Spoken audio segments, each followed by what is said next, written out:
TV 24 news ವಾಹಿನಿಗೆ ಸ್ವಾಗತ. Doctor Baba Saheb Ambedkar ಸೇವಾ ಸಮಿತಿ SC/ST ಸಂಘಟನೆ ವತಿಯಿಂದ ಇಂದು ದಿನಾಂಕ 14/4/2018 ಸೋಮವಾರ ದಿವಸ ಧಾರವಾಡ ಜಿಲ್ಲಾ ಕಲಾಭವನ ಎದುರುಗಡೆ ಇರುವ ಸಂವಿಧಾನ ಶಿಲ್ಪಿ ಡಾಕ್ಟರ್ ಬಾಬಾ ಸಾಹೇಬ್ ಅಂಬೇಡ್ಕರ್ ಅವರಿಗೆ ಮೂರ್ತಿಗೆ ಮಾಲಾರ್ಪಣೆ ಮಾಡುವುದರ ಮುಖೇನ 134ನೇ ಜಯಂತಿಯನ್ನು ಆಚರಿಸಿದ್ದು, ರಾಜ್ಯ ಸಮಿತಿ, ಜಿಲ್ಲಾ ಸಮಿತಿ, ತಾಲೂಕು ಸಮಿತಿಯವರು ಇವರೆಲ್ಲರ ಒಳಗೊಂಡೆ SC/ST ಸಂಘಟನೆ ಮುಖಾಂತರ ಇಂದು ಬಾಬಾ ಸಾಹೇಬ್ ಅಂಬೇಡ್ಕರ್ ಅವರ ಜಯಂತಿಯನ್ನು ಆಚರಣೆ ಮಾಡಲಾಗಿದೆ.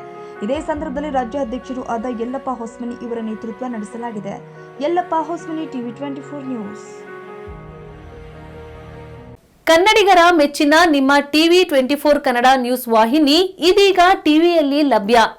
ಕರ್ನಾಟಕ ಮತ್ತು ದೇಶ ವಿದೇಶದ 360 ಡಿಗ್ರಿ ಸುದ್ದಿ ಹಾಗೂ ಉತ್ತರ ಕರ್ನಾಟಕ, ಬೆಳಗಾವಿ, ಬಾಗಲಕೋಟೆ, ಧಾರವಾಡ, ಹಾವೇರಿ, ಗದಗ, ಬಿಜಾಪುರ ಜಿಲ್ಲೆಯ ಕ್ಷಣ ಕ್ಷಣದ ವಿವರವನ್ನ ಪಡೆಯುವುದಕ್ಕೆ ಟಿವಿ 24 ಕನ್ನಡ ನ್ಯೂಸ್ ವಾಹಿನಿಯನ್ನ ಲೈಕ್ ಮಾಡಿ, ವಿಡಿಯೋಗಳನ್ನ ಶೇರ್ ಮಾಡಿ, ಕಮೆಂಟ್ ಮಾಡುವ ಮೂಲಕ ನಮ್ಮ ವಾಹಿನಿಗೆ ಸಹಕಾರ ನೀಡಿ ಮತ್ತು ಚಾನೆಲ್ ಅನ್ನ ಸಬ್ಸ್ಕ್ರೈಬ್ ಮಾಡಿ. Thank you.